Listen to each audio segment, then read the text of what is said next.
Sino magpapatuloy na magtiwala sa Diyos? Amen. From today. Amen.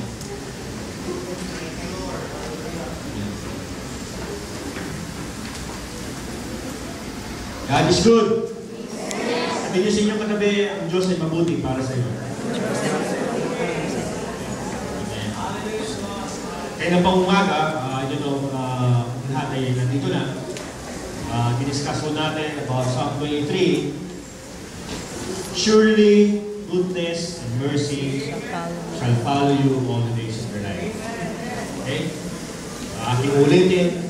Surely goodness and mercy hindi lang shall follow. Goodness and mercy shall pursue you.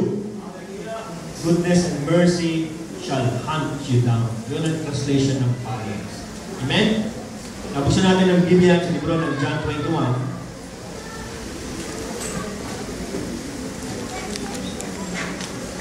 Verse 1 up to 14. Medyo mahaba, but anyway, I'll just try to summarize. After these things, Jesus showed himself again to the disciples at the Sea of Tiberias. And on this wise showed he himself. There were together Simon Peter, and Thomas called Didymus or Didymus, and Nathanael of Cana in Galilee, and the sons of Zebedee, and two other of his disciples. Well, what we are reading basically is aftermath of the death of Christ.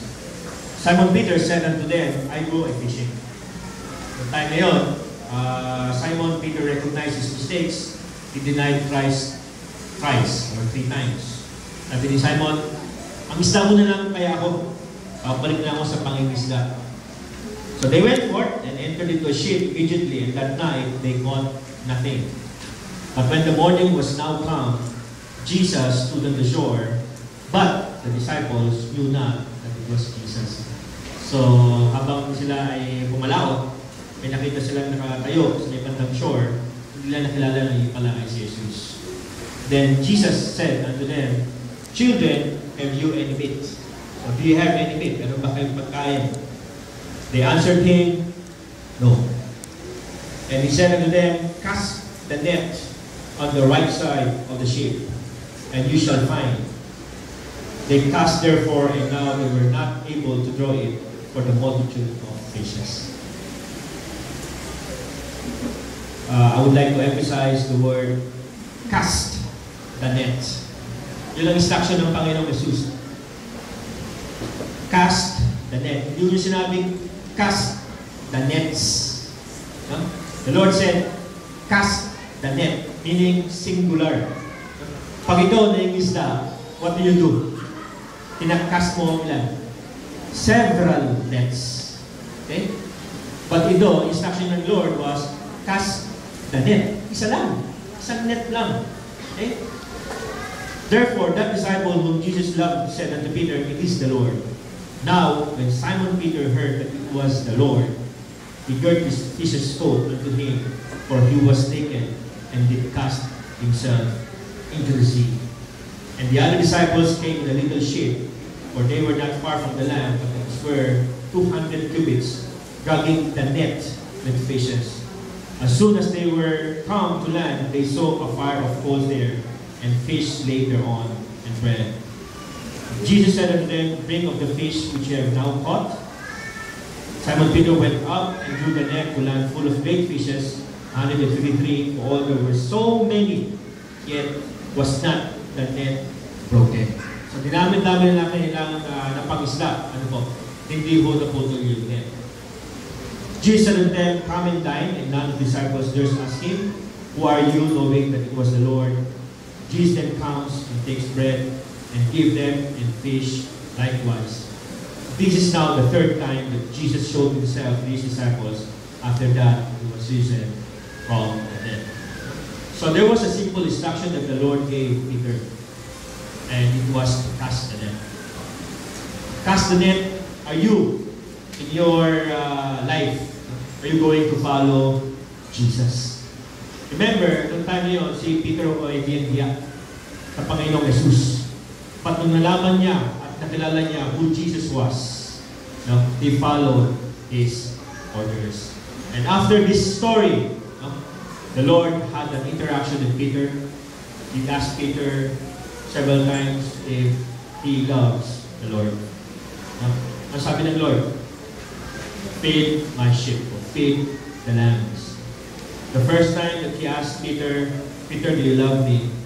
Yung love na ginamit ng word doon was agape. Okay? Peter, do you love me? Lord, yes, I love you. Pangalawa ulit, Peter, do you love me? Yung ginamit ng word doon, agape ulit. On the third time, he asked, do you love me, Peter? But the love that was used there was not agape anymore, but phileo. Okay? Now, what does that show to us? We are to support the Lord's instruction of feeding the lambs. Amen? Amen? Sino mga lambs dito? Okay? Ngayon ako, in-say natin, shepherd, sheep. Ngayon, lamb naman. So, sheep pa rin. Okay? And we ought to follow the Lord's instruction of us feeding the lambs. So, we need to support the ministry. Amen? Amen?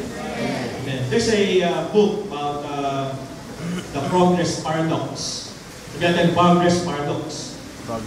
Sinasabi ko ng libro na yun, how technology advanced. Okay, for 50 years, how technology advanced.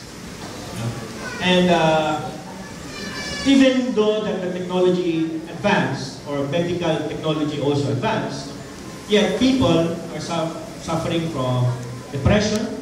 People are still suffering from loneliness. People are still suffering from panic attacks. Okay?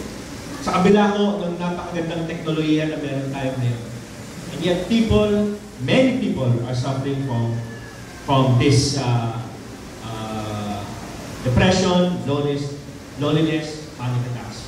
And there's a doctor who studied the case. About 10,000 cases na pinag-aralan niya. 10,000 people pinag-aralan niya na merong nervous tension. 10,000 po. Ito ay valid, ito ay pinag-aralan. And isa lang daw po ang nakita niyang characteristic among these 10,000 cases. And what do you see in these 10,000 cases of people that he studied?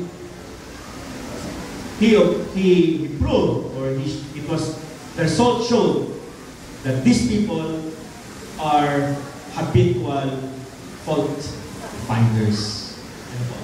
Lahat lang may mga nervous breakdown, panic attacks, nalulungkot, depression. Sila daw pala, number one, habitual fault finders. Okay? Pating mapagmatsyag, pating mapagtingin, ano bang pagkakamali? Ano bang suot nitong tao nito? Punta kayo sa McDonald, titignan yung isang tao, basta tawa. Ano ba? Okay? So, it shows, okay, sometimes in our lives, no, the devil would like to point out to us what we don't have. Tama? Amen? In giving, sometimes, Lord, hindi ko pala makuha yung gusto ko eh. Lord, wala pa akong sasakyan. Lord, wala pa akong bakal. Okay?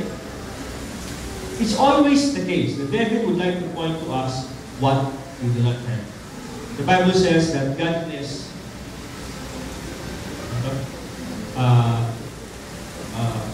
great gain. Parang yan. Okay? We ought to have godliness. We ought to have we need how do I rephrase it? Kailangan maging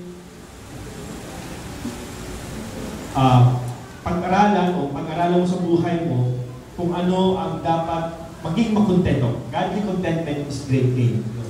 Okay? Godly contentment is great gain. Alam niyo si King Solomon, kung siya ay nabubuhay ngayon, who's Solomon? He is the richest man in the whole world.